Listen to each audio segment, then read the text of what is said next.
Assalamualaikum warahmatullahi wabarakatuh.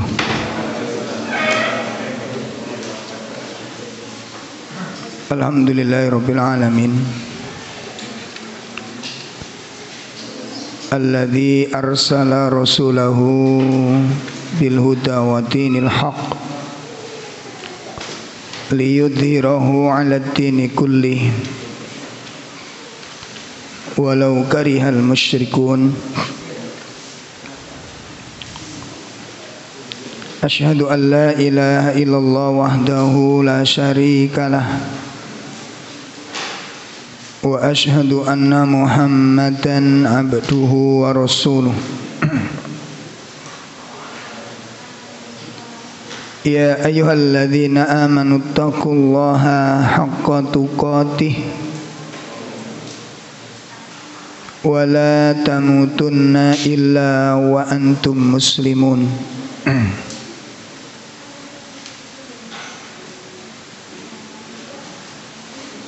Ya ayyuhalladzina amanu taqullaha wa qulu qawlan sadida yuslih lakum a'malakum wa yaghfir lakum dhunubakum wa man yuti'illaha wa rasulahu faqad faza fawzan 'azima.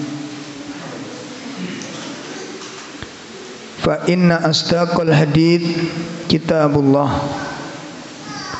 wa khairal hadi hadi Muhammadin sallallahu alaihi wasallam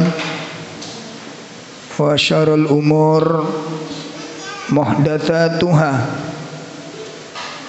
wa kullu muhdatsatin bid'ah wa kullu bid'atin dhalalah wa kullu dhalalatin finnar. Ikhwatul iman rahimani wa rahimakumullah. Pada bapak-bapak, ibu-ibu sekalian yang dimuliakan Allah Subhanahu wa taala. Pertama, mari kita bersyukur kepada Allah Subhanahu wa taala dengan syukur yang sebenar-benarnya. Untuk betul-betul melahirkan makna syukur atau melahirkan rasa syukur, sejauh mana kita bisa mengetahui nilai dari sebuah nikmat. Kalau kita nggak pernah merenungkan nilai dari sebuah nikmat, maka tidak pernah kita akan syukur dengan benar.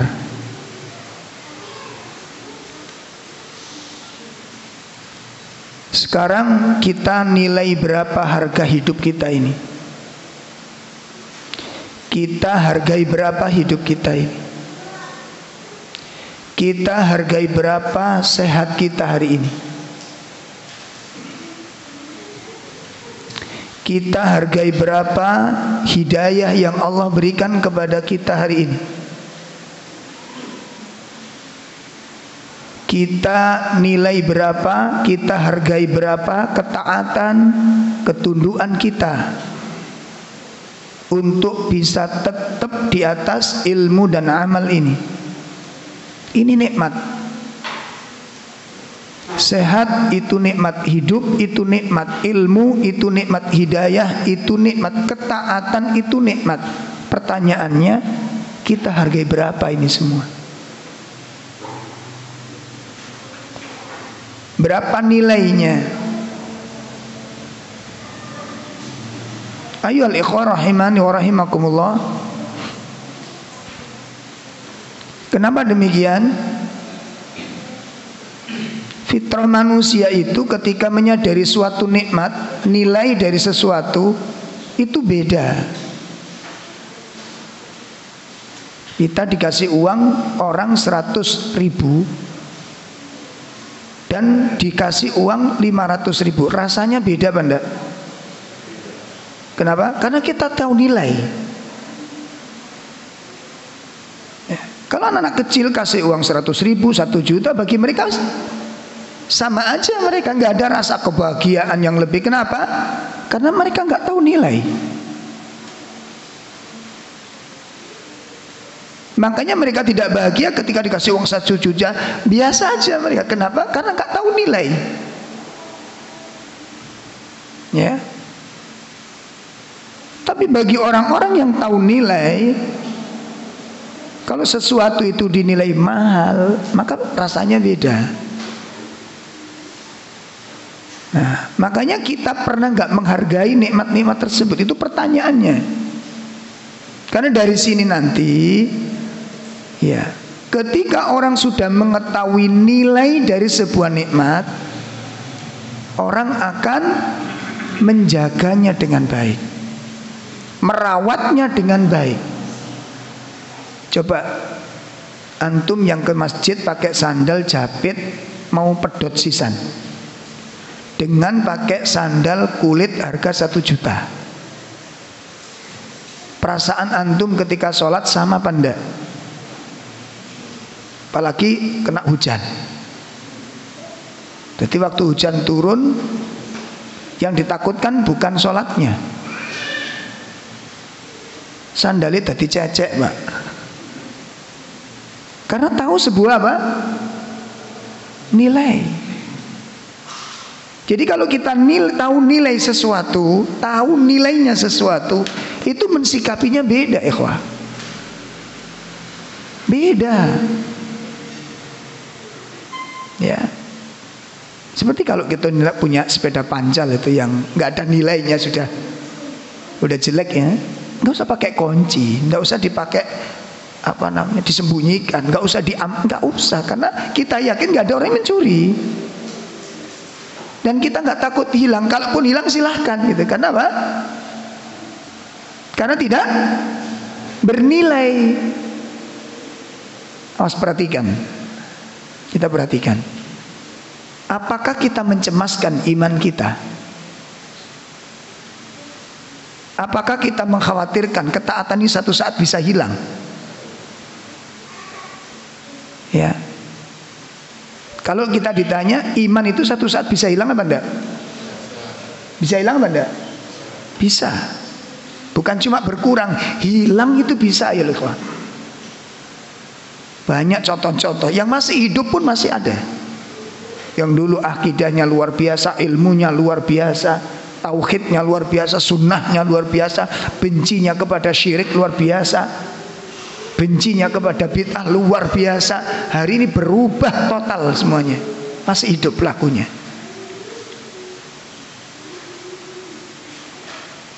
Makanya mungkin inilah kita nggak pernah cemas, nggak pernah khawatir. Iman ini satu saat bukan berkurang, hilang dari hati kita itu bisa. Sehingga kalau orang tahu nilai dari sebuah iman, kalau orang sudah tahu harga daripada suatu ketaatan, orang mati-matian untuk menjaga iman ini. Orang akan bersungguh-sungguh menjaga ketakwaannya. Jangan sampai iman ini apa? Hilang dari hati. Karena apa? Mahal nilainya. Persoalannya, berapa nilai iman ini menurut kita ini? Kenapa sahabat Bilal bin Rabah mengorbankan dirinya, mengorbankan kemerdekaannya? Insya Allah, taruhannya hidupnya, Pak. Ya, ditawar oleh majikannya, disiksa dengan siksaan bermacam-macam siksaan,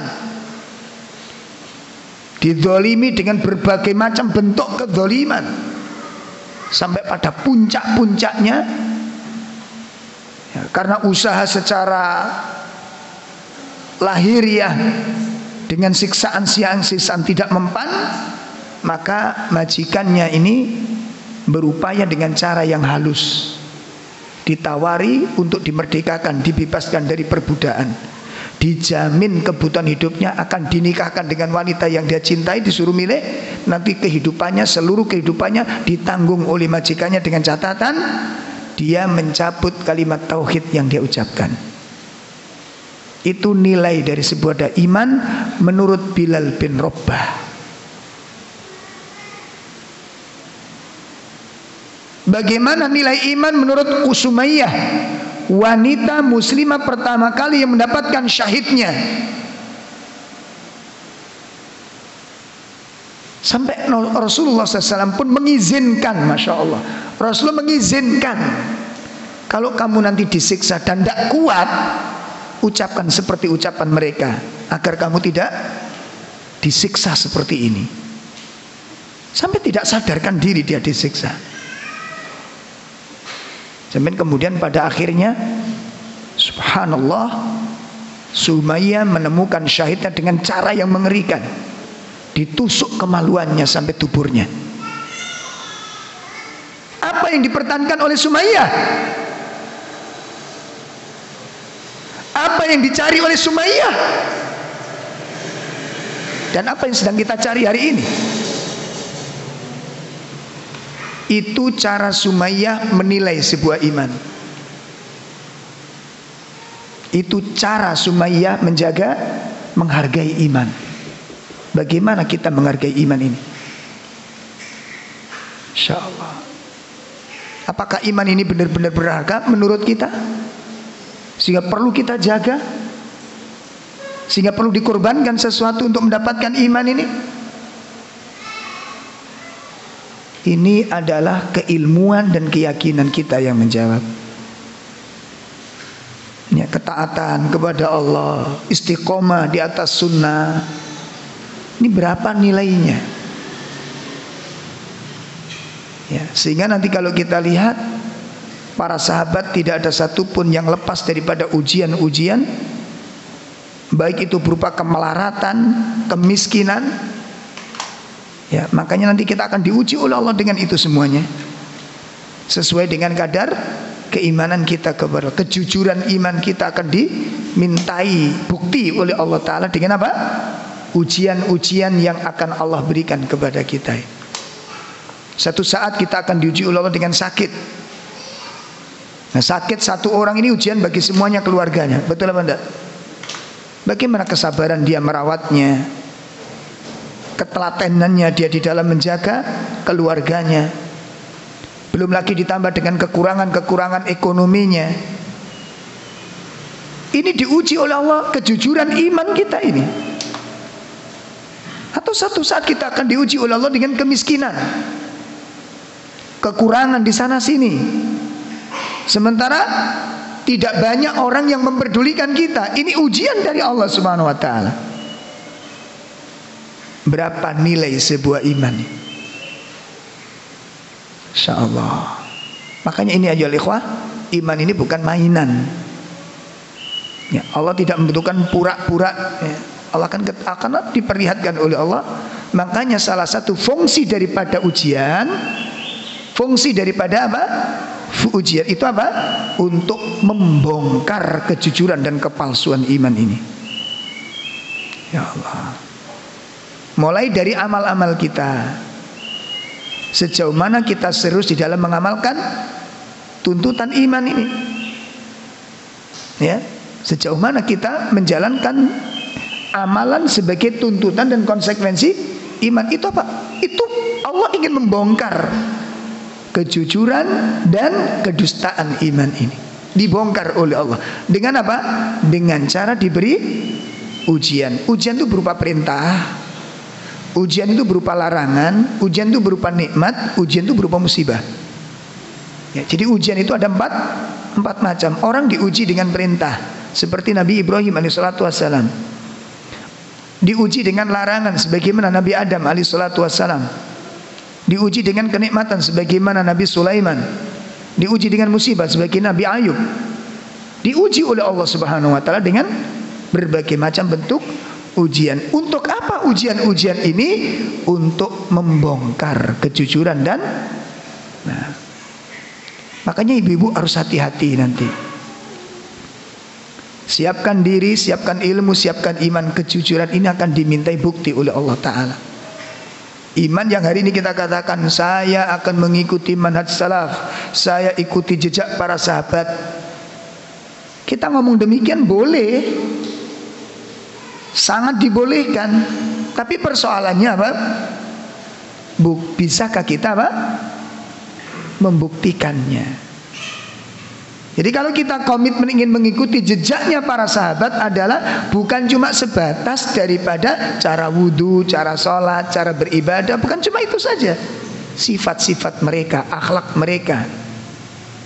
Makanya yang dikatakan sahabat Abdullah ibnu Mas'ud ketika menjelaskan, barang siapa yang ingin mengikuti jejak, ikuti jejaknya para sahabat. Kenapa? Karena mereka adalah orang yang paling dalam ilmunya, yang paling sedikit bebannya agama, dan paling mengerti tentang soal Rabbnya dan tentang kitabnya, paling cinta kepada nabinya. Oleh karena itu, ketahuilah keutamaan mereka dan ikutilah jejak mereka, tiru akhlak mereka. Itu pesan dari sahabat Abdullah ibnu Mas'ud radhiyallahu anhu. Nah, ya ikhwah rahimani wa rahimakumullah, mudah-mudahan Allah Ta'ala menambahkan kebaikan-kebaikan kepada kita semuanya. Baik itu kebaikan berupa ilmu, kebaikan berupa keyakinan, maupun kebaikan berupa amal-amal yang soleh. Semoga kita ditambahkan kebaikan-kebaikan oleh Allah Subhanahu wa ta'ala. Ikhwatul iman rahimani wa rahimakumullah, melanjutkan pembahasan kitab Khut Aqidat pada bab yang baru, yakni bab tentang limada anzalallahul Qur'an. Limada anzalallahul Qur'an. Kenapa, untuk apa Allah Subhanahu wa ta'ala menurunkan Al-Qur'an? Ya, untuk apa Allah menurunkan Al-Qur'an? Itu soal pertama dari bab tersebut. Ya, jadi kalau judulnya Al-Amalu bil Quran wal Hadis, maaf saya salah tempat tadi ya, salah menempatkan. Jadi judul babnya itu apa? Al-Amal bil Quran wal Hadis. Itu bab baru dari kitab Khut Aqidat. Nah, dari bab ini terdiri dari 7 soal. Di bab ini terdiri dari apa? 7 soal. Yang kita bahas malam ini soal pertama dari bab ini. Limada anzalallahul Qur'an, untuk apa Allah menurunkan Al-Qur'an? Ini soal pertama. Jawab, lil amali bih, agar kita beramal dengan Al-Qur'an itu. Ya.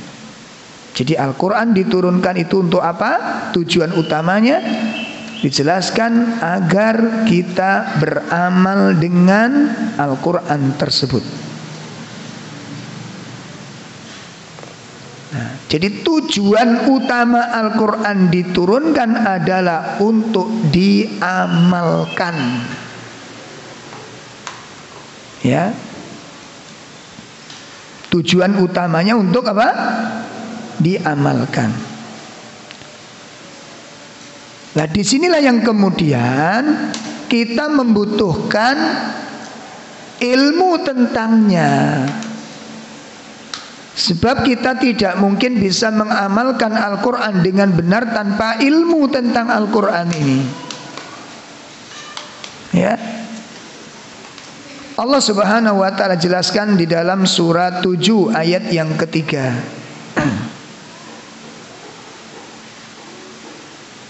Surat 7 ayat yang ketiga. A'udzu billahi minasy syaithanir rajim. Ittabi'u ma unzila ilaikum mir rabbikum wa la tattabi'u min dunihi awliya qalilan ma tadhakkarun. Ya.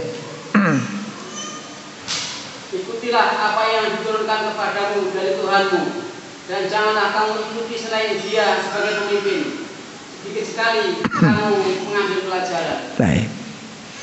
Allah Subhanahu wa taala menjelaskan berdasarkan dengan jawaban soal yang pertama bahwa Al-Qur'an diturunkan untuk apa?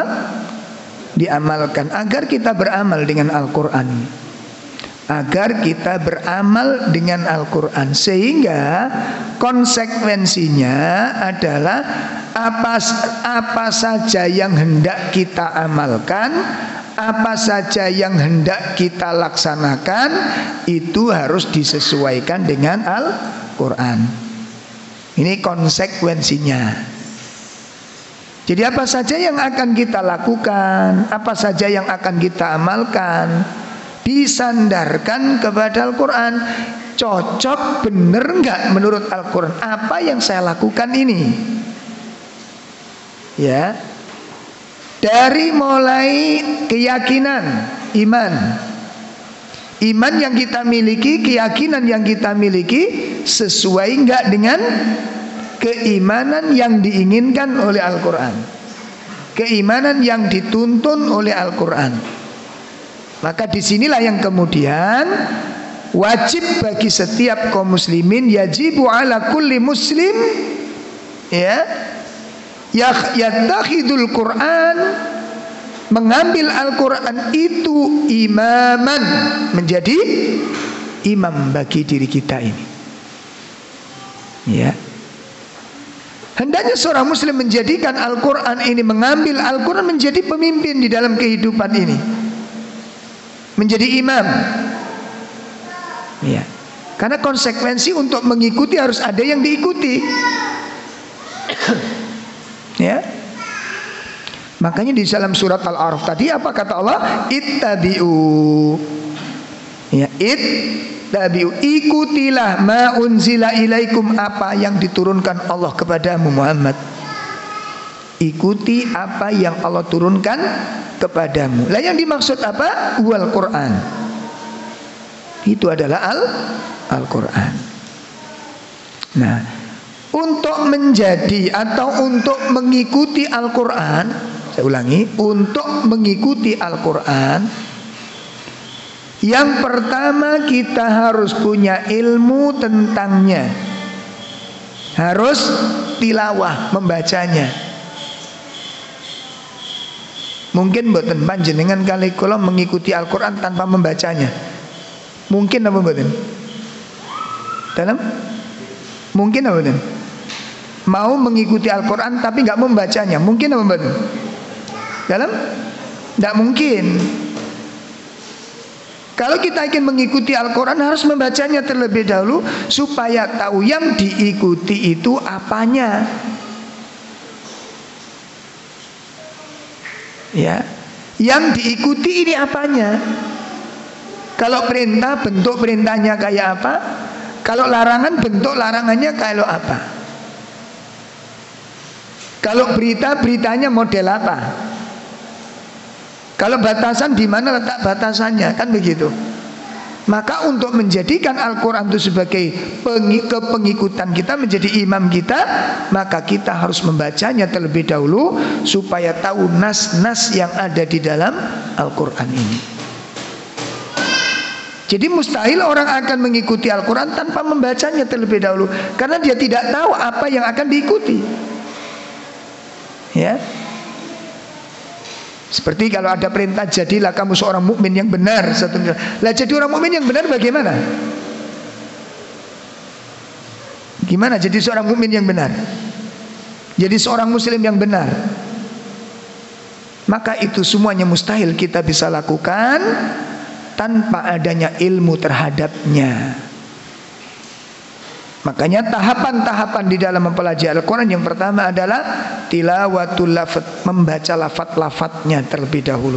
Dibaca lafaznya. Kenapa? Kan itu bagian perintah dari Allah dan Rasul Sallallahu Alaihi Wasallam. Membaca Al-Quran merupakan daripada ibadah kepada Allah yang mulia. Ini pertama yang harus kita lakukan. Ya, membaca lafaz-lafaznya. Ini sebagaimana dijelaskan oleh Syekh Al-Utsaimin rahimahullah taala di dalam Syarah Riyadhus Shalihin yang beliau tulis. Jadi membaca Al-Quran ada 3 tahap kata beliau. Yang pertama tilawatul lafaz. Ya, tilawatul lafaz, membaca lafadznya. Ini yang pertama. Maka hendaknya seorang muslim ya sudah tidak menjadi asing lagi bahwa bacaan terbaiknya, bacaan favoritnya adalah Al-Quran. Ya, bacaan terbaiknya Al-Quran, bacaan favoritnya Al-Quran, bacaan kesukaannya Al-Quran. Itu sifat orang mukmin. Ya, makanya kalau bapak-bapak, ibu-ibu membuka Al-Quran, ya, seringnya membaca Al-Quran, seringnya membuka Al-Quran, seperti kita sering membuka WA, itu banyak hafalannya nanti kita insya Allah. Ya. Kenapa kita nggak hafal-hafal dan nggak nambah-nambah hafalannya? Karena beriman minimnya kita membuka dan membacanya. Dan itu pantang bagi seorang mukmin, bukan pantas, Pak. Jadi nggak layak seorang mukmin mengaku muslim, apalagi mendeklarasikan diri sebagai ahlus sunnah, ya, lisannya jauh dari Al-Quran, sangat tidak layak, sangat tidak pantas. Ya, maka bapak-bapak mengingatkan istrinya kalau udah terlalu lama kok nggak baca Al-Quran, diingatkan. Ibu-ibu mengingatkan suaminya. Ya, saya banyak laporan ini dari umahat, ya. Tolong Ustadz kalau pas pengajian disindir tentang baca Al-Quran. Suami itu jarang Ustadz baca Quran. WA, mungkin membaca Quran di WA mungkin, ya. Kita khusnudan aja, ya. Ya, ya itu lama-lama makanya kita nggak bagus Ustaz, aduh ikhwah, ya, dirubah seperti itu, sangat tidak bagus. Nanti menjadi mengeraskan hati kita, ya, mengeraskan hati kita. Na'udzubillah min syarri dzalik. Maka tidak pantas seorang muslim jauh dengan Al-Quran. Tidak layak seorang mukmin lisannya kering daripada Al-Quran, tidak layak, ya, tidak layak. Maka hendaknya kita mencintainya dan menjadikan bacaan-bacaan apa terbaik kita, menjadi bacaan favorit kita, Al-Quranul Karim, ya.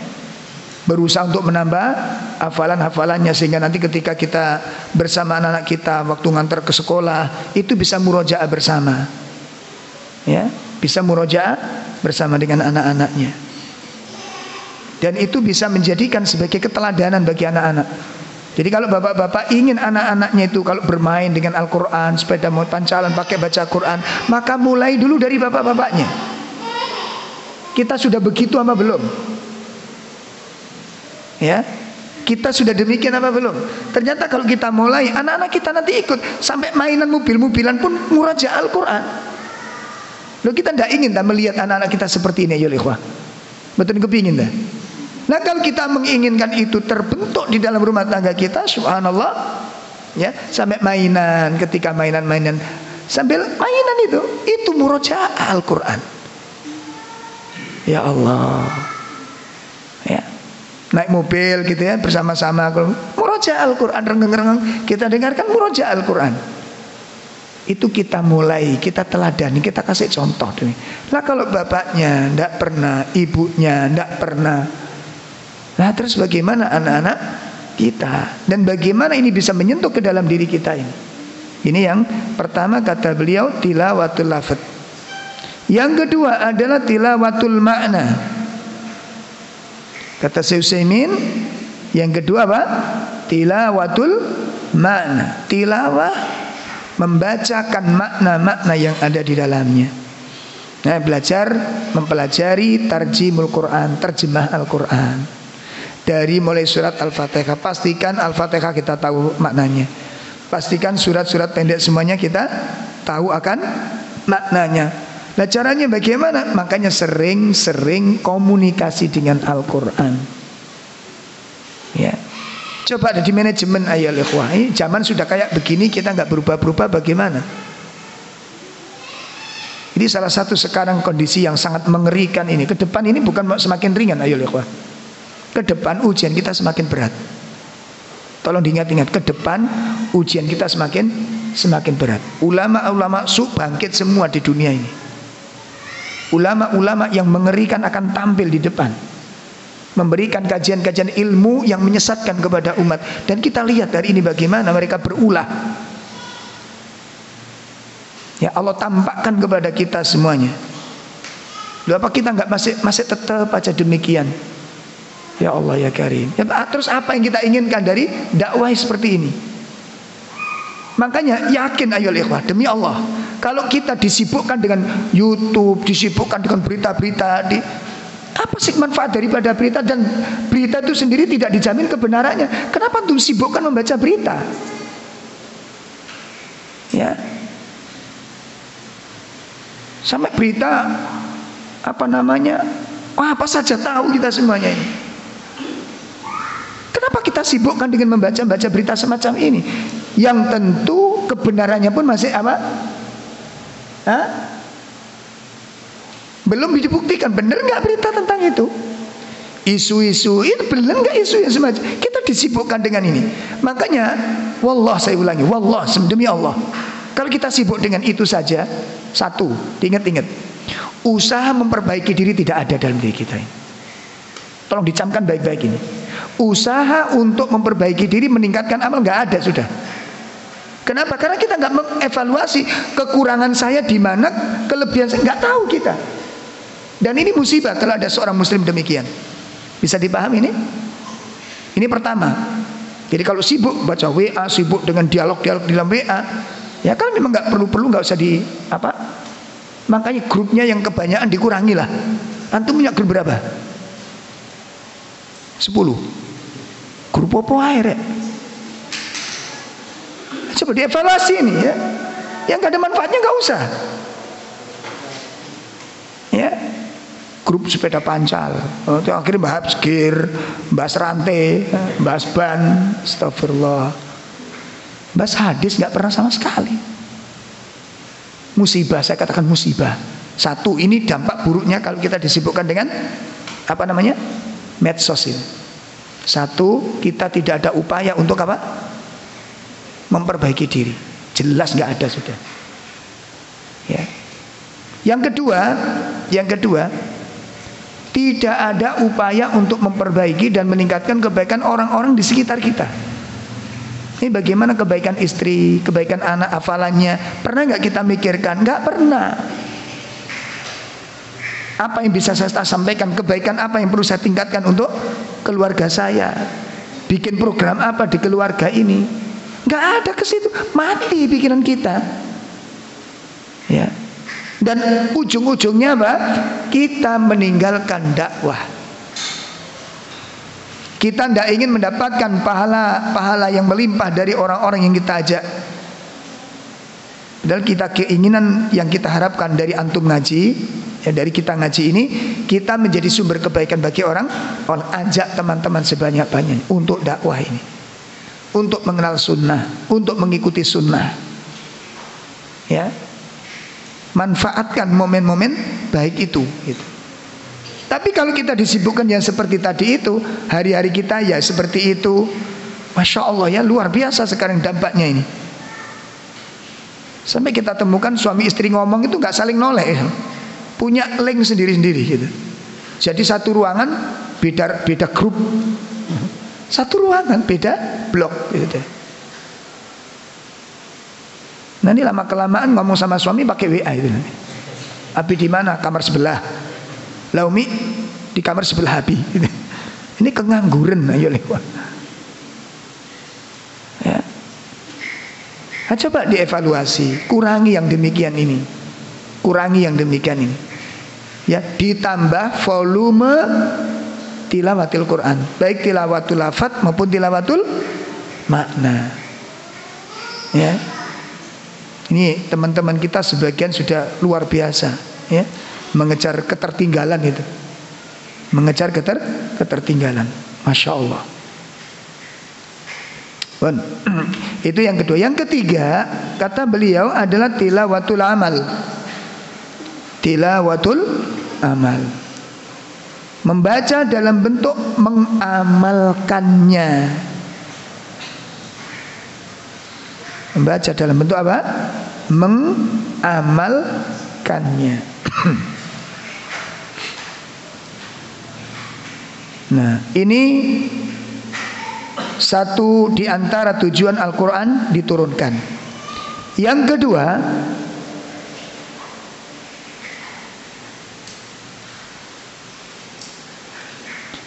Al-Quran diturunkan adalah lil hidayah, untuk memberikan petunjuk kepada manusia.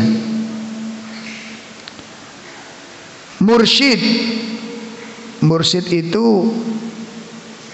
penunjuk jalan, orang yang menunjuki jalan gitu. Jadi sesuatu yang memberitahukan kepada kita, memberikan isyarat kepada kita, itu namanya mursyid. Makanya kalau kita ngaji mengenal kajian-kajian orang torikot, itu ada yang disebut apa? Mursyid. Orang yang memberikan apa? Bimbingan kepada mereka, harus begini, harus begini. Al-Quran fungsinya untuk itu. Makanya disebutkan oleh Allah Tabaraka wa Ta'ala di dalam surah Al-Baqarah ayat yang pertama. Ya, surah Al-Baqarah pada ayat yang pertama. Dan juga disebutkan di dalam surat 32 ayat 1. Al-Baqarah ayat kedua ya. Al-Baqarah ayat yang kedua. Coba kita buka dulu ayat surat Al-Baqarah ayat yang kedua. A'udzu billahi minasy syaithanir rajim. Bismillahirrahmanirrahim. Alif lam mim. Dzalikal kitabu la raiba fihi hudal lil muttaqin. Ya. Alif lam mim. Kitab Al-Quran ini tidak ada keraguan padanya, petunjuk bagi mereka yang bertakwa.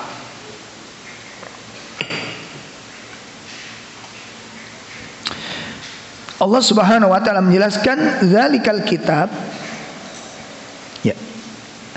Al-kitab ini ai maknanya huwal Quran. Yang dimaksud adalah Al-Quran. La raiba fi. La raiba fi. Yang tidak ada keraguan di dalamnya. Tidak ada keraguan di dalamnya. Kemudian sejalan dengan ayat ini bisa kita simak surat 32. Ya, bisa kita simak surat 32, surat As-Sajdah, pada ayat yang pertama. Pada ayat yang pertama. Nah, yang kedua juga, maaf, yang kedua, tanzilul kitabi la raiba fihi mir rabbil alamin. Nah, turunnya Al-Quran itu tidak ada keraguan padanya, yaitu dari Tuhan seluruh alam. Masya Allah. Turunnya Al-Quran itu tidak ada keraguan padanya, yaitu mir rabbil alamin. Maka surat As-Sajdah ayat yang kedua menafsirkan surah Al-Baqarah ayat yang kedua. Saya ulangi, surat As-Sajdah ayat yang kedua menafsirkan surah Al-Baqarah ayat yang kedua. Jadi yang dimaksud la roiba, kalimat la roiba disebutkan di dalam tafsirul ulama, tafsirnya para ulama. Kalimat ini sebenarnya mengandung nahyun, larangan. Ya, kalimat la roiba itu diartikan oleh para ulama mengandung kalimat nahyun, sebuah larangan. Larangan tentang apa? La tartabu. Kata-kata la roiba di situ ditafsirkan la tartabu. Tidak ada keraguan, artinya jangan pernah kamu ragu terhadapnya. Jangan pernah kamu ragu terhadap Al-Quran, bahwa Al-Quran itu mir Rabbil Alamin, benar-benar dari Allah Subhanahu wa ta'ala. Nah, kenapa ada penjelasan seperti ini? Karena ada sinyal-sinyal dari orang-orang kafir maupun munafik yang berusaha untuk mengacaukan pikiran manusia, menanamkan syubhat, keraguan-keraguan terhadap posisi dan keberadaan Al-Quran ini. Saya ulangi, karena ada di antara orang-orang kafir dan orang-orang munafik yang menyebarkan virus-virus syubhat untuk menanamkan keraguan-keraguan terhadap posisi dan kedudukan Al-Quran ini. Ya, makanya kita lihat statement-statement yang disampaikan oleh orang-orang munafik dari kalangan kaum muslimin ini. Ya, bahkan sekarang ada yang dalilnya tidak mengambil Al-Quran, malah dari Injil. Masya Allah. Sudah pernah dengar ya? Nah, kalau saya belum sempat dengar, cuma dengar berita begitu. Oh iya dah, oh iya Ustaz. Oh iya. Ya coba nanti tak carinya ini. Sampai sekarang belum sempat mencari. Ya, katanya, Masya Allah, malah dengar ceramahnya ulama ya, dari kalangan ulama mereka mengkritisi terhadap demikian.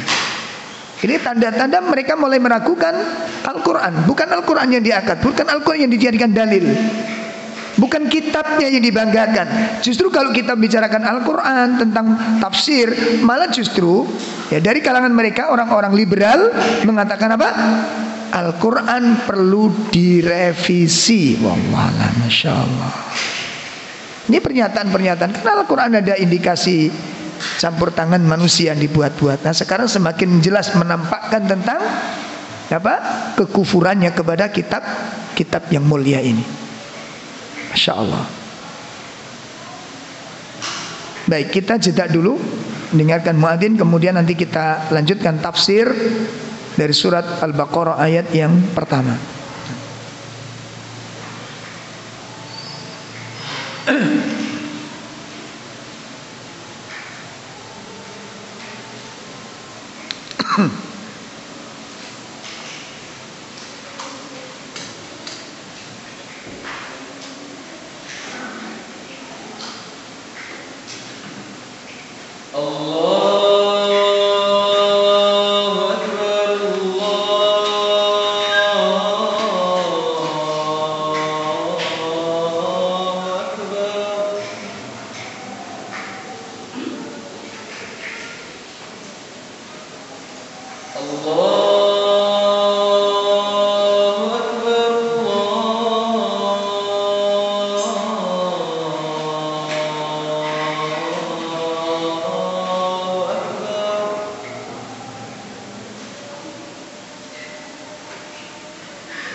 Alhamdulillah, kita lanjutkan. Sekarang kita kembali kepada surah Al-Baqarah ayat yang kedua, bahwa salah satu tujuan Allah turunkan Al-Quran adalah lil hidayah, untuk menjadi apa? Petunjuk. Di dalam Al-Quran, kata-kata al-hidayah disebutkan fungsinya dalam dua sisi. Yang pertama secara khusus, yang kedua secara umum. Ya. Jadi fungsi hidayatul Quran ditujukan kepada dua arah, dua sisi. Yang pertama sifatnya umum, sifatnya khusus. Yang kedua apa? Secara umum. Yang secara khusus, wa khassat al-hidayatu lil muttaqin. Secara khusus, ayat ini dikhususkan oleh Allah. Al-Quran akan menjadi petunjuk bagi orang-orang yang bertakwa. Artinya apa? Artinya ketakwaan jiwa seseorang, ketakwaan jiwa seseorang itu akan memiliki pengaruh tentang kekuatan ilmu yang ada di dalam Al-Quran masuk ke dalam jiwa seseorang yang bertakwa ini. Jadi ketakwaan ini memiliki pengaruh tentang kekuatan ilmu Al-Quran ini. Orang yang beriman, orang yang bertakwa, orang yang jiwanya bersih lebih mudah menerima nasihat. Ini makna yang pertama. Makanya Al-Quran sangat bermanfaat bagi mereka. Seperti orang-orang beriman dibaca Al-Quran seneng gitu loh. Makanya kalau kita baca Quran aja nggak seneng, naudzubillah min syarri dzalik. Ya, jadi kalau jenengan dengan saya kok nggak seneng baca Quran, ini perlu dipertanyakan. Ayo ikhwah. Ini kondisinya sudah siaga satu ini. Seperti kayak ada gunung apa? Merapi ini. Artinya kalau ada seorang muslim tidak ada kecintaan untuk membaca Al-Quran. ada beban yang berat di dalam hatinya untuk membaca Al-Quran. Ini merupakan tanda-tanda yang tidak baik. Tolong diperhatikan, tanda-tanda yang tidak baik. Ya. Apa tanda-tanda tersebut? Tanda-tanda orang yang tidak mencintainya dan ingin meninggalkan suara-suara Al-Quran ini untuk dilafadzkannya, itu menunjukkan banyaknya penyakit-penyakit di dalam hatinya. Makanya nanti Pak, ibu-ibu tolong ya, kalau kita baca Al-Quran kok rasanya nggak enak gitu ya, ingin cepat. Biasanya tanda-tandanya orang sudah gerah baca Quran itu rasanya awak niku nang awak niku abot Pak. Coba jenengan rasakan. Yang kula mbak sampeyan wis rodok suwe nggak baca Quran, sekarang coba baca. Baru dapat satu lemper niku rasanya pun awak niki greges. Greges. Kemudian rasanya tubuh ini terasa apa? Berat sekali. Itu kalau jenengan hentikan, maka setiap hari begitu nasibnya. Seperti itu nasibnya setiap hari. Berarti apa? Kita tidak ada perlawanan. Ya. Nah ngeten iki sampean pun gawe dalil la yukallifullahu nafsan. Iki bayan nek sampean kali kula apal dalil iki ngene bayan. Atau fattaqullaha mastata'tum, masyaallah. Cepat tuh bayangin loh Pak. Setengah lembar itu nggak ada 5 menit Pak bagi jenengan yang baca ini. Bandingkan dengan baca jenengan baca WA itu, masya Allah. Bandingkan kita duduk di tempat-tempat yang lain, nikmat sekali di sana, tidak terasa kita. Ya. Atau menyaksikan tontonan film apa begitu atau olahraga apa gitu, itu tidak terasa sekali. Sekian jam itu tidak terasa kita. Makanya tolong kalau kita waktu baca Quran kok ada beban rasa berat, tolong dipaksakan, dilawan perasaan itu. Nanti ada peningkatan. Ya. Nah itu tanda-tanda bahwa di dalam hati ada banyak penyakit. Makanya Allah katakan wa khasat, para ulama mengatakan wa khasat al-hidayah lil muttaqin. Ya kama qala ta'ala, sebagaimana Allah sebutkan di dalam surat 41 ayat 44. Mari kita lihat surat 41 ayat 44. Surat Fussilat.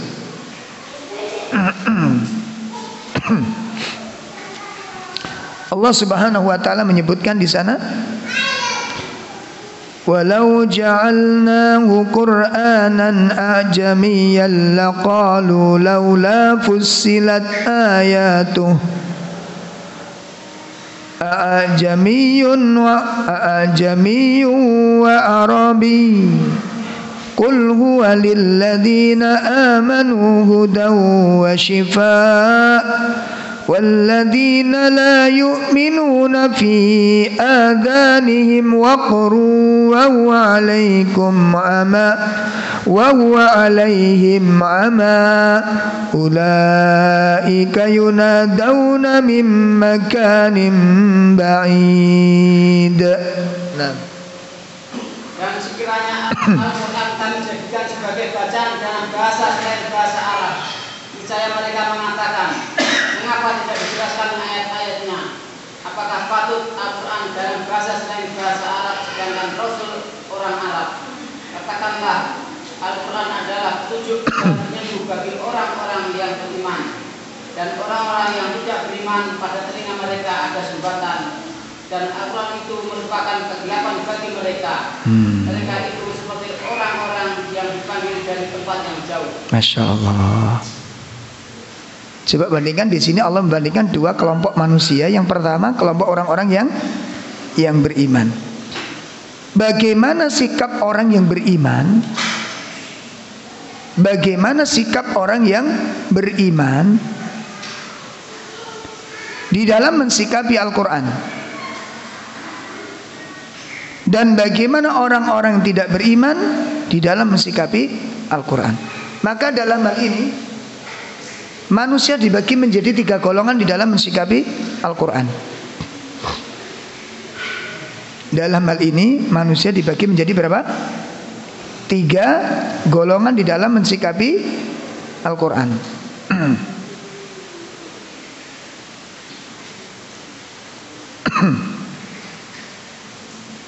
Nah, yang pertama, golongan orang-orang yang secara mutlak menerima Al-Quran. Yang pertama, golongan orang-orang yang secara mutlak menerima Al-Quran, yakni golongan al-mu'minun, orang-orang yang beriman.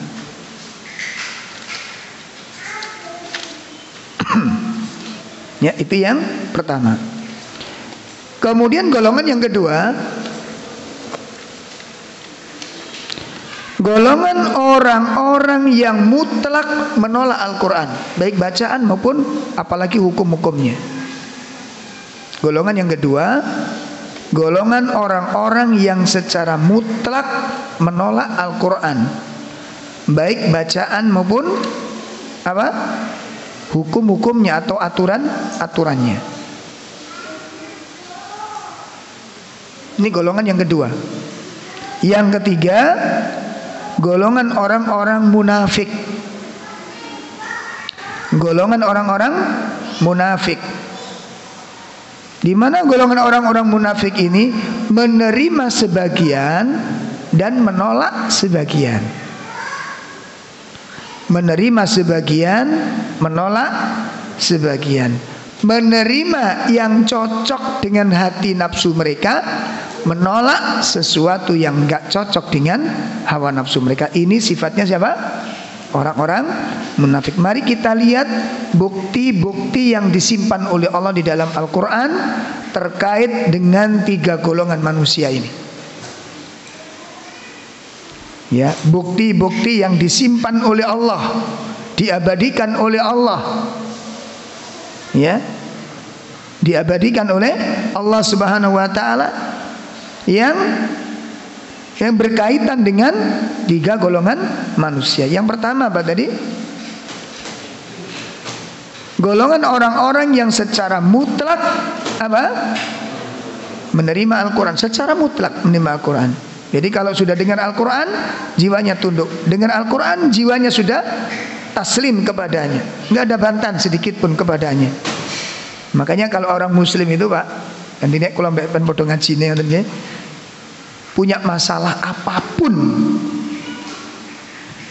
punya problem apapun, ketika masalah itu diletakkan di atas ilmu, dijamin selesai dan tuntas. Nah, dengan catatan apa? Problem itu diletakkan di atas ilmu. Dan ini sudah kita buktikan. Ada suami istri berantem Mbak. Berantem itu sudah mau cerai sudah. Kalau Ustadz tidak bisa ketemu malam ini, besok pagi kami sudah apa? Sudah cerai kita. Kalau malam ini nggak bisa diselesaikan, berarti besok pagi sudah cerai kita. Ini masalahnya besar Ustadz. Masalahnya ribet, jadi berantemnya udah serem gitu. Akhirnya saya sampaikan, karena pengalaman orang bertengkar itu Pak, pengalaman orang bertengkar itu jarang yang saling mengalah. Orang bertengkar itu biasanya ngapain? Apa? Nah, meyakini pendiriannya yang paling benar. Sehingga karena dia berangkatnya dari arah seperti ini, maka dia harus mempertahankan keyakinannya ini. Saya benar dan dia yang salah. Maka otomatis karena dia merasa benar harus dipertahankan. Yang salah harus apa Pak? Kalahkan. Jadi targetnya apa targetnya akhirnya? Menang dan kalah. Berangkatnya udah salah ini. Nah, berangkat dari pengalaman-pengalaman tersebut, dan kami dulu masih awal-awal Pak, awal-awal dimintai mediasi. Sekarang gini Ustaz, niki wonten napa? Ngene Ustaz. Jadi sing berani dhisik sing ngomong Pak. Nek sing wedok sing pemberani ya sing wedok dhisik sing ngomong. Pun wonten napa niki Pak? Gini Ustaz. Sik tak aku dhisik. Aku dhisik. Turung-turung wis perang Mbak nih. Ini pusing kalau kita menghadapi. Wah kira betul, gak ngono. Ustaz gak rame akhirnya kita tolak-tolak begini.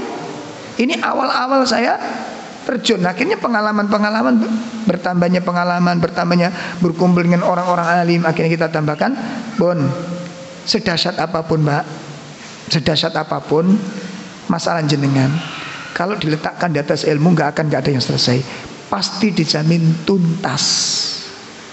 Dengan catatan diletakkan di atas ilmu. Makanya syaratnya satu, besok materi jenengan ini harus didasarkan dengan ilmu. Saya nggak mau saling kepingin menang, nggak mau saya. Bagaimana menurut Al-Quran dan Sunnah? Satu. Yang kedua, nek tukaran meneh Pak, kudu diatur. Gantian. Saya nggak mau tukang tindih sampai tak suruh pulang nanti besok gitu. Bener tak suruh pulang dan nggak mau ketemu sama sampean gitu. Urusan semuanya ini nggak bisa selesai kalau demikian. Jadi disepakati dulu, jenengan ngomong gantian, didengarkan masing-masing. Wes sak uni-uni nih dirungok nih. Nek memang benar ya dibenarkan, ya memang salah disalahkan. Nek jenengan mau, saya akan mau ketemu menjadi mediasi. Insya Allah Ustaz, siap kita. Alhamdulillah. Begitu ketemu, Bon, saya nggak mau basa-basi gini, langsung aja. Jenengan ini sudah wis mbeluk ndak sih Pak Mun. Jadi makanya wong ini kadang-kadang pinter ya.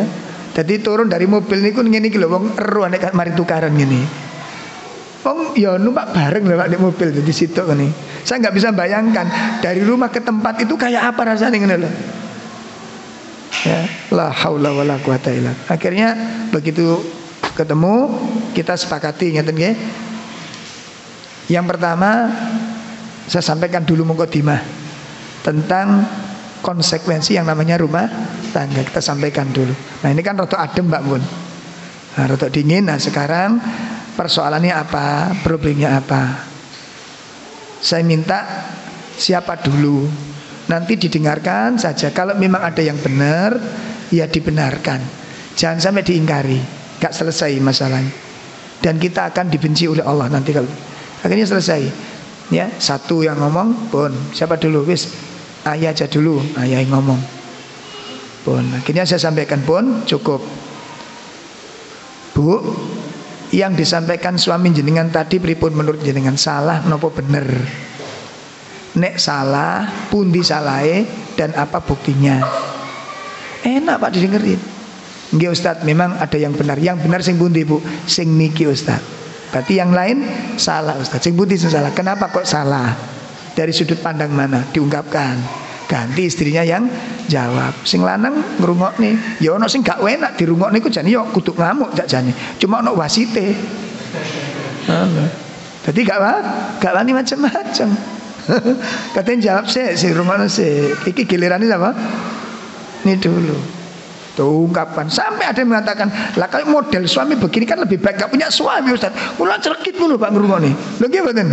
Tapi konsekuensi. Akhirnya kita tanyakan, Pak, Bon, istri sudah mengungkapkan unek-uneknya semuanya. Menurut jenengan, bahasa istri tadi gimana? Ya Ustaz, ada benarnya. Lho nek ngene lah enak. Lho nggih mboten. Coba kalau tukaran dhewe. Piye ngene sing ngrasakno bener ya wong kait ngomong ditumpangi maneh, kait ngomong ditumpangi kaya tukaran di WA niku lho Pak. Sampeyan to diskusi ning WA to? Tahu? Rapat ning WA tahu? Hah? Saya usul, kene kait nulis usulan, kene jasa salah paham. Gak ngono rek, kene lagi nulis tumpangi maneh ngoten. Makane rapat di WA niku wis buyarno ae. Nek efektif tidak bagus itu. Karena tumbang tindih, nggak bisa benar. Subhanallah, dengan izin Allah karena memang keinginannya untuk baik, selesai masalah itu. 2 jam menyelesaikan masalah. Ya, subhanallah. Jelas ya? Baik. Nah, sekarang mari kita lihat jiwanya orang mukmin. Jiwanya orang mukmin. Ini karena korelasinya begitu, Pak, nanti. Hubungannya demikian. Tidak ada masalah yang rumit kalau sudah masalah diletakkan di atas ilmu. Nggak ada yang rumit. Bisa dipahami ya? Makanya orang-orang mukmin secara mutlak menerima Al-Quran. Jiwanya orang mukmin itu mudah, Pak. Jiwanya orang mukmin itu apa? Mudah. Segala urusan yang dipegang orang mukmin pasti akan mudah. Keputusannya jelas, hukumnya jelas masalah itu. Kalau nggak diterima ya ditolak, kan gitu menurut Al-Quran. Betul apa enggak? Sesuai Al-Quran kita terima, nggak cocok dengan Al-Quran kita selesai di situ. Nah, mari kita lihat simak sifat-sifat orang mukmin. Bagaimana sikap mereka kepada Al-Quranul Karim. Pertama kita lihat surat 24.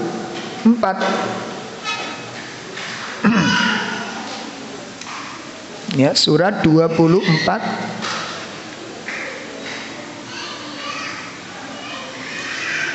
ayat 51.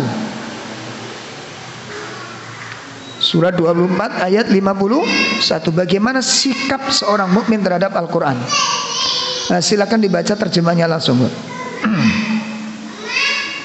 Hanya ucapan orang-orang mukmin yang apabila mereka diajak kepada Allah dan Rasul-Nya agar Rasul memutuskan perkara di antara mereka, mereka berkata, kami mendengar dan kami taat, dan mereka itulah orang-orang yang beruntung. Baik, kita lihat sini. Ini sikap orang mukmin tuh, Pak. Allah Subhanahu wa taala menjelaskan, coba dikondisikan ibu-ibu anak-anaknya, ya. Anak-anaknya dikondisikan. Allah Subhanahu wa taala menjelaskan, inna makana qaulal mu'minin, ya, hanyalah ucapan orang-orang mukmin yang apabila dipanggil menuju Allah dan Rasulnya, idza du'u ilallahi wa rasul, ya, ucapan orang-orang mukmin yang apabila mereka diajak kepada Allah dan Rasul, maka mereka mengatakan agar Rasul itu memutuskan perkara di antara mereka, agar Rasul memutuskan perkara di antara mereka. Apa jawab mereka? Mereka mengatakan sami'na wa ata'na.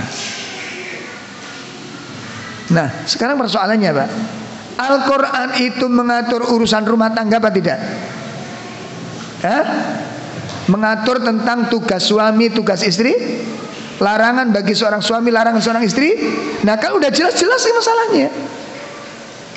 Jadi kan nanti kalau salah itu standarnya bukan manusia, tapi standarnya menurut Al-Quran mengatakan sikap bapak ini nggak benar menurut Al-Quran. Kalau orang mukmin menolak apa enggak? Kalau orang mukmin menolak apa enggak? Enggak menolak dia. Baik Ustaz, saya yang salah, saya keliru. Hari itu dia bertobat, hari itu dia memperbaiki diri, hari itu dia minta maaf kepada istrinya. Selesai urusan. Jelas ini? Nah, kita makanya sering kali tak guyoni tuh, Pak. Saya kan sering guyon.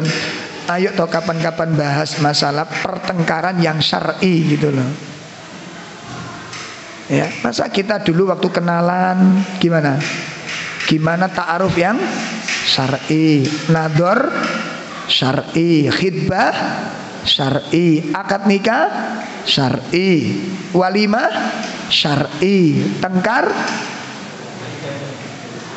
silang syar'i ini. Piye ceritanya ngono lho. Bawa kepada orang yang punya ilmu masalah itu. Ngaten. Lah nek sampean depi dhewe padha ngajine Pak, padha nggawa dalile, Pak. Lho percaya apa ndak? Padha nggawa dalile. Nah, ini sikap seorang muslim. Ini ayat yang pertama yang menunjukkan ini golongan yang pertama, manusia yang secara mutlak menimba Al-Quran, tidak ada keraguan di dalamnya.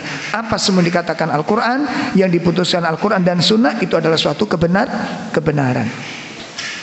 Bukti yang kedua di dalam surat 32 ayat 15. Ini sifatnya orang mukmin, sikap orang mukmin kepada Al-Quran. Ya, sikap orang mukmin kepada Al-Quran. Silakan. Orang-orang yang beriman dengan ayat-ayat kami hanyalah orang-orang yang apabila diperingatkan dengannya ayat-ayat kami, mereka menyungkur sujud dan bertasbih serta memuji Tuhannya, dan mereka tidak menyombongkan diri. Insyaallah. Ujung ayatnya, orang-orang mukmin itu, orang-orang yang beriman dengan ayat-ayat kami adalah apabila mereka diperingatkan dengan ayat-ayat itu, ya, kharru sujada, Dia menyungkurkan wajahnya dalam keadaan sujud. Artinya apa ini? Taat, tunduk kepada Allah. Wasabbihu, dan bertasbih kepada Allah, memuji Allah. Tidak ada beban untuk menerima peringatan itu.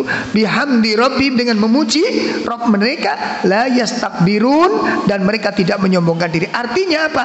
Tidak menolak kebenaran, tidak nolak syariat yang disampaikan, tidak nolak aturan hukum, ya, nasihat yang disampaikan. Itulah yastakbirun. Nah, ini dalil golongan yang pertama. Yang kedua, ya, golongan yang kedua adalah apa? Golongan orang-orang yang secara mutlak menolak Al-Quran seluruhnya, keberadaannya diingkari. Ya, makanya kalau bicara intoleran itu comberan Mbak Nengani. Lambe apa jenenge iki? Lambe apa?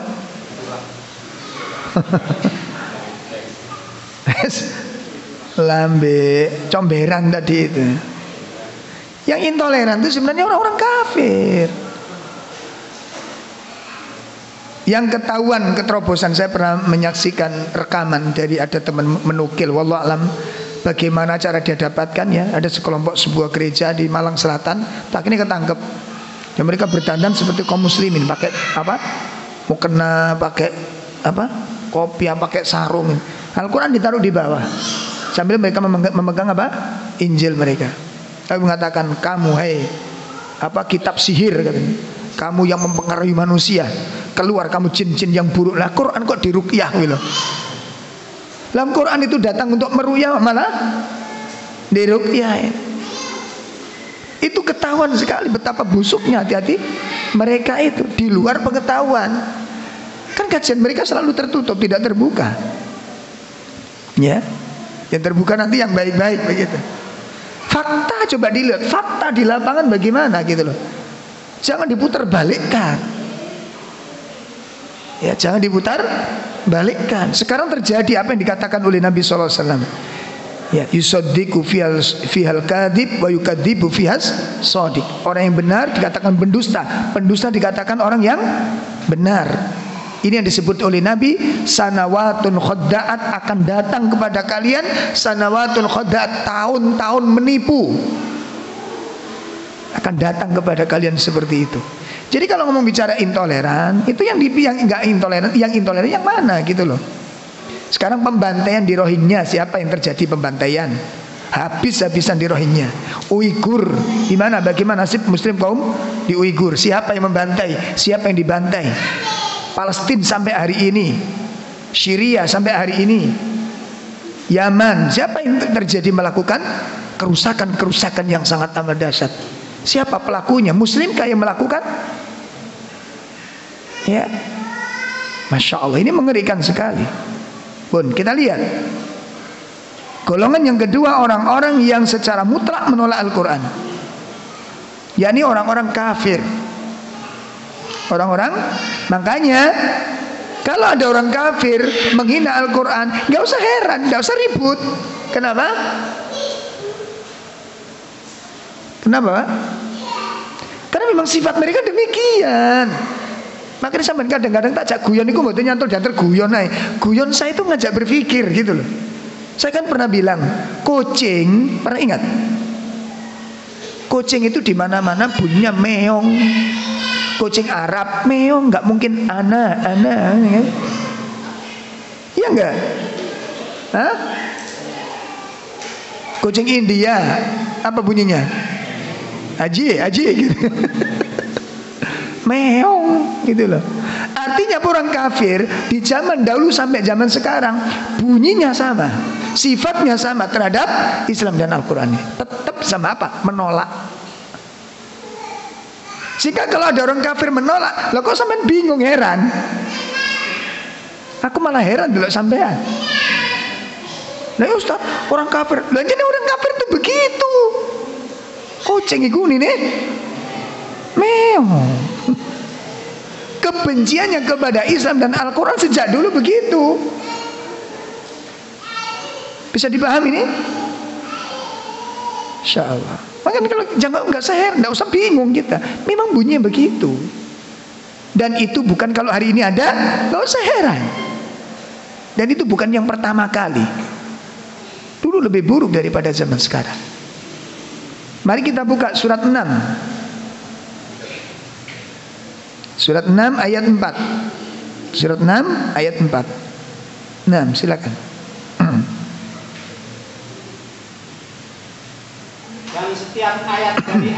Dan setiap ayat dari ayat-ayat Tuhan sampai kepada mereka orang kafir semuanya selalu diingkarinya.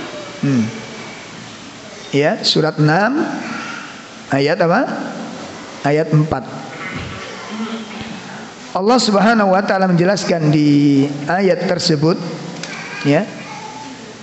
Wa ma ya'tihim min ayatihi rabbihim illa kanu anha mu'ridin. Tidaklah setiap ayat yang datang kepada mereka dari Rabb mereka, setiap ayat datang mereka selalu apa? Mu'ridin, berpaling, mengingkarinya. Itu sifat orang kafir. Tidak ada satupun ayat yang dibenarkan oleh mereka. Walaupun sifat tentang adil, diingkari mereka. Makanya kalau dikatakan Islam itu mengajarkan keseraman, coba sekarang diuji kesolidan Al-Quran ini. Nanti kita kumpulkan data-data dalam Al-Quran tentang ayat-ayat perintah dan ayat-ayat larangan. Coba ditulis. Ayo kaum muslimin, pernah nggak jenengan nulis ayat-ayat perintah dan ayat-ayat larangan-larangan? Apa saja yang diperintah, apa yang dilarang? Pernah nulis nggak kita? Ya, mau cara sarasen nulis. Tidak ada satu perintah pun dalam Al-Quran kecuali pasti perintah kebaikan. Perhatikan ini. Tidak ada satupun perintah dalam Al-Quran kecuali Allah pasti perintahkan kebaikan. Dan tidak ada satupun larangan, pasti larangan itu adalah sebuah keburukan. Yang buruk tidak ada yang diperintahkan oleh Allah. Boleh kita buktikan di sana nanti. Begitu loh. Mulai awal Allah perintahkan syirik, Allah perintahkan tauhid, Allah larang. Dan perlu dicatat tadi yang perlu dicatat pertama, tidak ada satupun kebenaran dan kebaikan pasti diperintahkan oleh Allah. Tidak ada satupun kebaikan dan kebenaran pasti diperintahkan oleh Allah. Tidak ada satu kebatilan dan keburukan pasti dilarang oleh Allah. Pasti sudah, nggak pakai enggak. Diukur sekarang. Allah perintahkan jujur, larangannya apa? Hah? Dusta. Allah perintahkan jujur, larangannya dusta. Allah perintahkan amanah, diperintah apa enggak? Amanah, diperintah apa enggak? Larangannya khianat. Allah perintahkan kita menepati janji. Boleh enggak dalam Islam mengingkari janji? Boleh apa enggak? Enggak boleh. Allah perintahkan menepati janji. Allah melarang apa? Mengingkari janji. Coba antum lihat ini. Allah perintahkan birrul walidain. Allah larang durhaka sama orang tua. Allah perintahkan memuliakan, menghormati tetangga. Allah melarang menyakiti tetangga. Allah perintahkan adil dan Allah melarang curang. Mana yang merugikan ini kalau diterapkan? Mana? Nanti ditulis semuanya. Coba ditulis dalam Al-Quran. Tulis. Gitu loh. Lah kalau kita tidak mengatakan mungkin selamat Natal, ya memang batasannya begitu, nggak boleh gitu loh. Sampai mau nggak baca syahadat? Halo? Rusak ini gitu loh. Ya Masya Allah. Coba ini ya. Ini yang pertama dalil tentang. Kemudian ayat yang ketujuh dari surat Al-An'am kita lihat. Bagaimana sikap orang kafir? Sikap orang kafir kepada Al-Quran. Dan sekiranya kami turunkan kepadamu Muhammad tulisan di atas kertas, lalu mereka dapat memegangnya. Surat 6 ayat 7 ya. Iya. Dan sekiranya kami turunkan kepadamu Muhammad tulisan di atas kertas, lalu mereka dapat memegangnya dengan tangan mereka sendiri. Niscaya orang-orang kafir itu akan berkata, ini tidak lain hanyalah sihir yang nyata. Nah. Ini ayat 5, maaf ayat 5 dibaca, ayat 5 dulu. Sungguh mereka telah mendustakan kebenaran Al-Quran ketika sampai kepada mereka. Maka kelak akan sampai kepada mereka kenyataan dari berita-berita yang selalu mereka perolok-olokkan. Masya Allah. Kemudian yang terakhir surat 40 ayat 4. Surat 40 ayat 4, masih sifat orang kafir. Masih sifat orang kafir. Silakan. Surat Al-Mu'min ayat 4. Ma yujadilu fi ayatillahi, ya.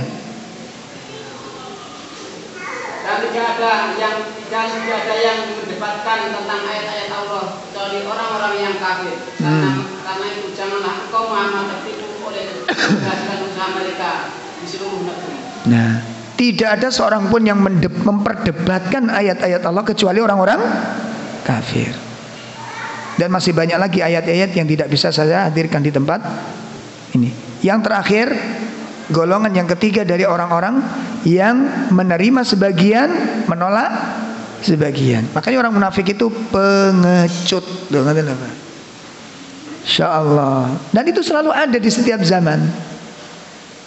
Selalu ada di setiap zaman. Apa tujuannya? Mereka ingin mencari kemuliaan di hati-hati manusia.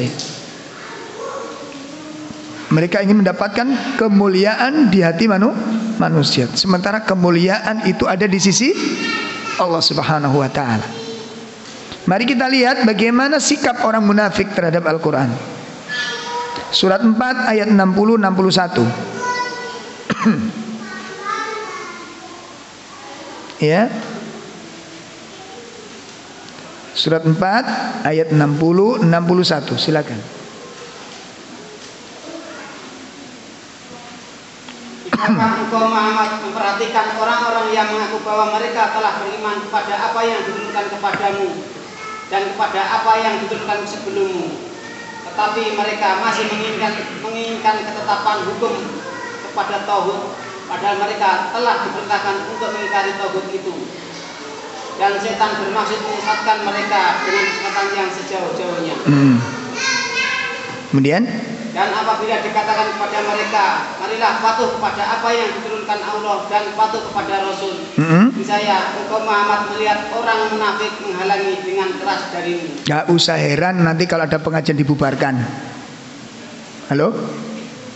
Gak usah bingung ketika nanti ada kajian dibubarkan orang kafir, orang muslim. Ya, makanya nanti kalau ada kajian dibubarkan, An-Nisa ayat 61 udah selesai. Mereka berupaya untuk menghalang-halangi manusia dari jalan Allah dengan keseriusan, Mbak. Allah katakan apa? Ketika mereka diajak kembali kepada Al-Quran dan Rasul, kepada hadis, pada sunnah, apa katanya Allah? Ra'aital munafikin, kamu lihat orang-orang munafik itu yasudduna anka sududa. Mereka menghalang-halangi dengan apa? Sekuat tenaga mereka, agar jangan sampai manusia itu kembali kepada Al-Quran dan sunnah. Jelas ini, nggak usah heran. Ya, bubarkan ngaji, bubar, pindah tempat, itu aja. Kayak uang dodol PKL nih, Pak. Ngerti dodol PKL itu? Ayo mas, buyar mas, buyar, gotong, anak iringane. Saya selak podo pegel ya. Ya, teruskan kita ngaji. Kita bersandar kepada Allah Subhanahu wa ta'ala. Ini sifat orang munafik. Jadi kalau mereka diajak kepada Al-Quran, diajak kembali kepada sunnah Nabi SAW untuk mengikuti hadis-hadis yang sahih, ra'aital munafiqina yasudduna anka sududa. Ini sifat yang pertama. Sifat yang kedua, surat 4 ayat 150-151. Surat 4 ayat berapa? 150. Nah, silakan. Sesungguhnya orang-orang yang ingkar kepada Allah dan Rasulnya dan bermaksud membeda-bedakan antara keimanan kepada Allah dan Rasul-Rasulnya dengan mengatakan kami beriman kepada sebagian dan kami mengingkari sebagian yang lain, serta bermaksud mengambil jalan tengah iman atau kafir. Mereka mereka lah orang-orang kafir yang sebenar-benarnya. Masya Allah. Dan kami sediakan untuk orang-orang kafir azab yang menghinakan. Dia ada sebagian orang yang mengambil jalan yang sesuai dengan selera mereka diambil, yang enggak sesuai dengan selera mereka ditolak. Ini sifatnya siapa? Orang-orang munafik. Yang terakhir kita buka surat 9 ayat 125.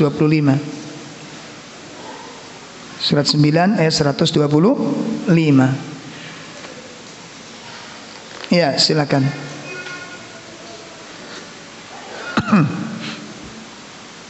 Dan adapun orang-orang yang di dalam hatinya ada penyakit, maka dengan surat itu akan menambahkan kekafiran mereka yang telah ada, dan mereka akan mati dalam keadaan kafir. Insya Allah. Ya, adapun orang-orang yang di dalamnya ada, di hatinya ada penyakit. Penyakit apa yang dimaksud? Penyakit kemunafikan. Jadi kalau dengar ayat turun atau dibacakan Al-Quran, tidak mau dia.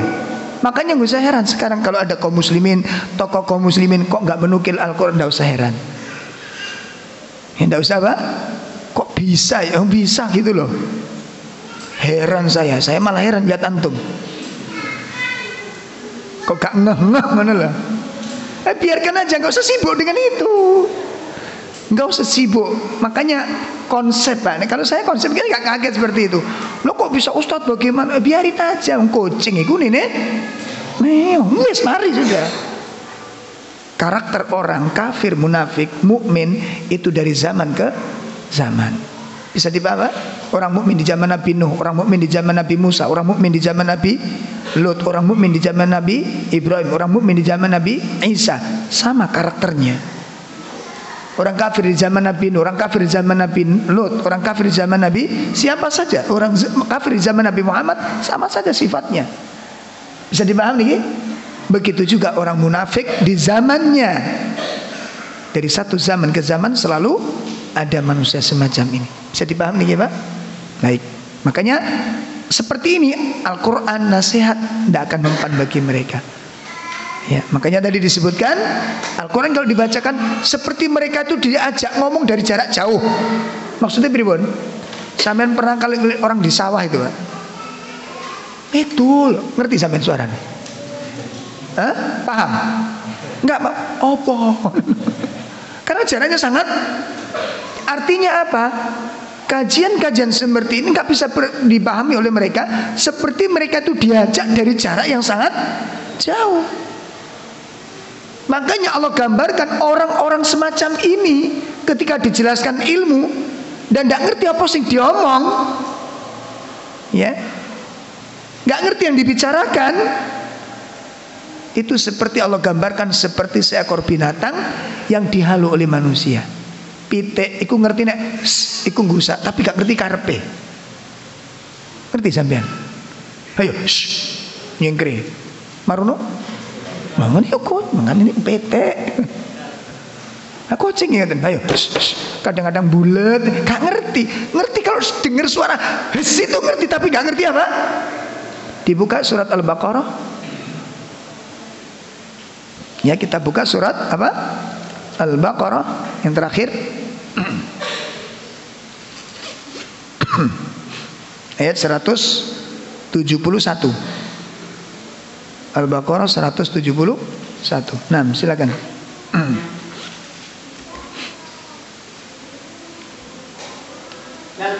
Dan perumpamaan bagi penyeru orang yang kafir adalah seperti penggembala yang melihat binatang yang tidak mendengar selain panggilan dan teriakan. Mereka tuli, bisu dan buta.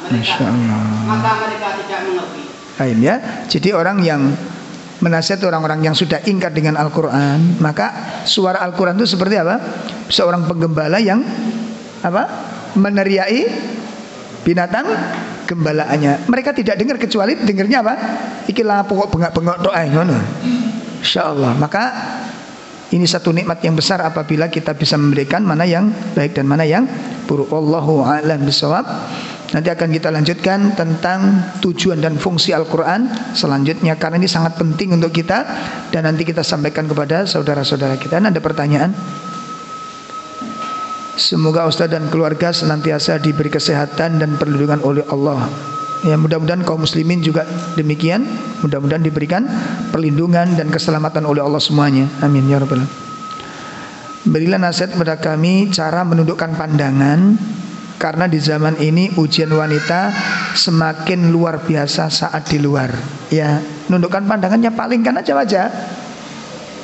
Ya, pertama ikhwah, selalu mohon perlindungan kepada Allah. Ya, selalu memohon apa? Perlindungan kepada Allah Subhanahu wa taala. Satu ini. Karena kita tidak mungkin bisa terhindar dari keburukan tanpa apa? Pertolongan dari Allah taala. Tanpa pertolongan Allah kita nggak bisa. Tanpa rahmat Allah. Makanya pernyataan Nabi Yusuf apa?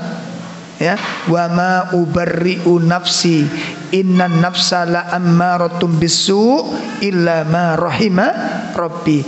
Aku tidak mengatakan terbebas dari keburukan, karena sesungguhnya nafsu selalu mengajak kepada yang buruk, kecuali nafsu yang dirahmati oleh Allah.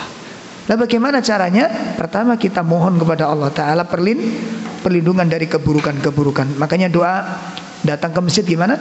Doa berangkat ke masjid gimana? Allahumma ja'al fi qalbi nuran. Terus itu doa dibaca. Sudah hafal belum? Bulan depan PR. Iki PR arek TK iki, Pak. Amun gak hafal kebaca sampean PR ya. Bahkan sing ngaji yo wis. Pokoknya PR. Itu doa. Ya. Ya Allah, berikan cahaya ke dalam hatiku, cahaya dalam mataku. Banyak itu ya. Itu yang pertama, minta pertolongan dan perlindungan kepada Allah. Makanya diantaranya apa? Doa zikir pagi petang itu. Makanya ngapunten Bapak Ibu, nek maca donga niku sampean merasa butuh gitu loh. Ini doa sangat serius, nggak usah buru akeh. Jenengan baca mungkin 3 macam doa zikir pagi petang, kan banyak macamnya tuh itu. Gitu, nggak usah dibaca semua dapat, tapi dirasakan betul gitu loh. Contoh, Bismillahi la yadurru ma'asmihi syai'un fil ardi walad. Apa artinya, Pak? Terserah Ustaz. Apa artinya? Bismillahi, dengan menyebut nama Allah. Terus apa? La yadurru ma'asmihi syai'un fil ardi wala fis sama. Tidak ada sesuatu pun yang bisa membahayakan. Kan gitu kan? Bismillahi la yadurru ma'asmihi syai'un fil ardi wala fis sama. Dengan menyebut nama Allah beserta nama-nama Allah yang mulia. Tidak ada sesuatu pun yang bisa apapun kejahatan di muka bumi. Ini doa. Termasuk doa apa? Perlindungan, termasuk fitnah. Fitnah. Kemudian apa lagi? A'udzu bi kalimatillahi tammati min syarri ma khalaq. Termasuk godaan wanita. Ngoten lho. Ya. A'udzu bi kalimatillahi tammah. Aku berlindung kepada Allah dengan kalimat Allah yang sempurna. Ya. Min syarri ma khalaq, dari keburukan semua makhluk. Termasuk apa? Fitnahnya wanita. Makanya doa waktu itu doa orang yang butuh gitu. Ojo tinggal sarate sore sarate esok gitu. Makanya mocone mencret kayak mencret. Gak pakai ngeden metu pisan. Artinya apa? Gak dirasakan sama sekali. Bisa dipahami ya, Pak?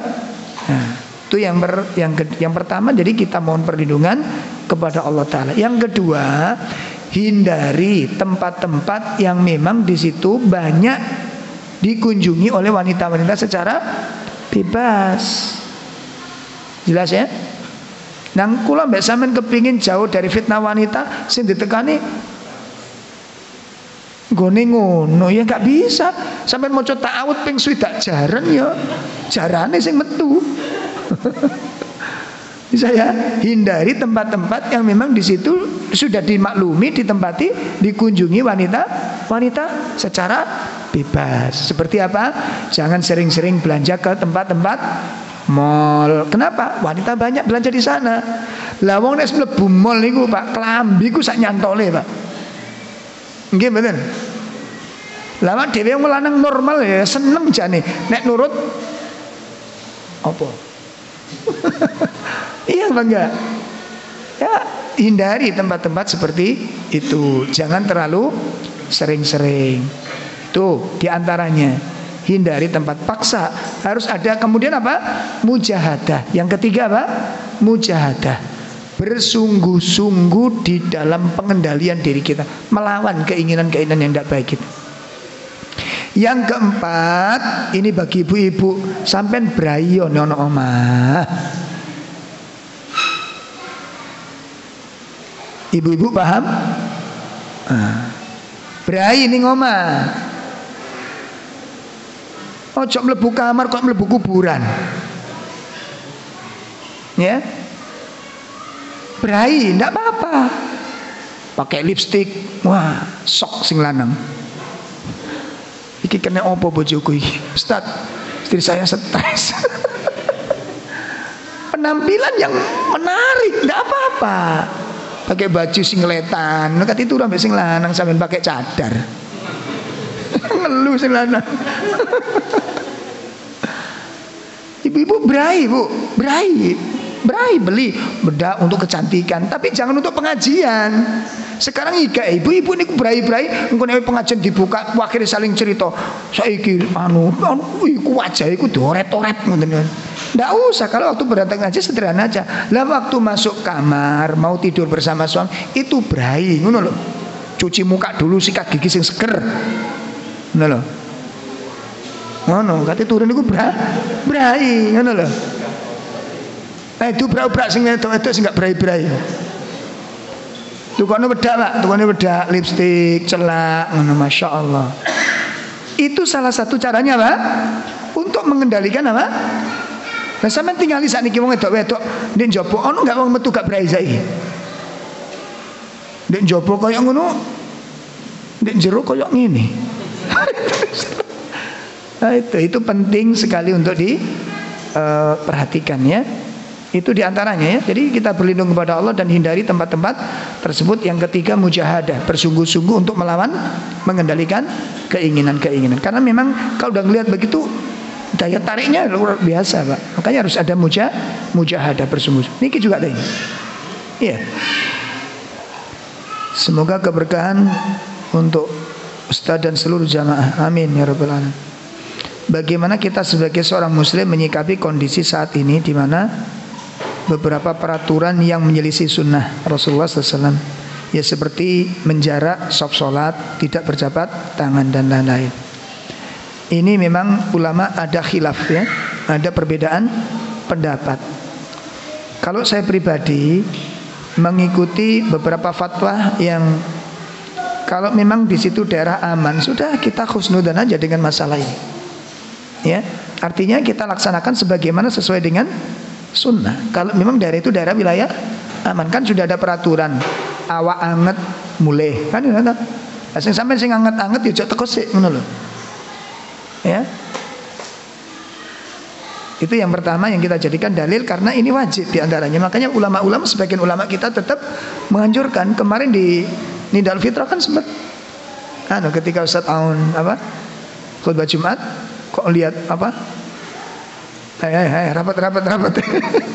diubrak-ubrak untuk disuruh merapatkan shaf, karena insya Allah yang hadir-hadir ini yang sudah sehat ya, insya Allah demikian. Kalau saya sendiri lebih condong ke arah sana ya. Kalau memang di situ diyakini ada banyak yang terinjak penyakit, maka kita mengikuti apa yang disarankan, dan itu juga tidak menyelisihi qaul ulama, pendapat ulama. Jadi masalah ini harus disikapi dengan bijaksana. Satu tempat bisa diterapkan, di tempat lain belum tentu bisa diterapkan. Bisa dipahami ya? Ya. Jadi kalau memang aman ya terapkan sebagaimana sesuai dengan sunnah. Dan kalau antum jabatan, karena kita sendiri kadang-kadang ya ngaji ini bener Pak, tapi kan mendapatkan berita itu kan kadang nggak semuanya yakin dengan mantap. Bismillah saya yakin salaman nggak masalah, udah salaman sudah. Saya pun begitu gitu. Yakin. Kadang-kadang mau tak salami, Ustaz jangan Ustaz, lu mau didisik, aku malah putih balian. Tapi lah wong malah ada yang tersinggung nggak mau jabatan itu kan. Aku iki sehat rek lho ngono sing ngono malah. Oh ya wis tak salami. Nanti kita kepingin menerapkan sesuai dengan sunnah. Jadi kalau saya sendiri lebih condong kepada sana. Ya, jadi kembali kepada karena memang ulama-ulama sunnah sendiri juga berbeda pendapat, maka kita pun mengikuti pendapat-pendapat yang ada. Kalau selama daerah itu aman, ya kita jalankan aja sesuai dengan sunnah, ya, sesuai dengan sunnah. Kalau yang datang kemarin memang di apa Pak jenenge diteliti toh, nggak sembarangan dan instruksi protokol kesehatan tetap dijalankan. Ya, yang penting kalau jabatan anu kita podo bersih nih, kan kita yakin cuci tangan bersih sudah nggak ada kuman, selesai sudah. Dan saya yakin demikian, kalau saya pribadi yakin dengan yang ini. Paham ya? Allahu a'lam bishawab. Subhanakallahumma bihamdika asyhadu an la ilaha illa anta astaghfiruka wa atubu ilaik. Assalamualaikum warahmatullahi wabarakatuh.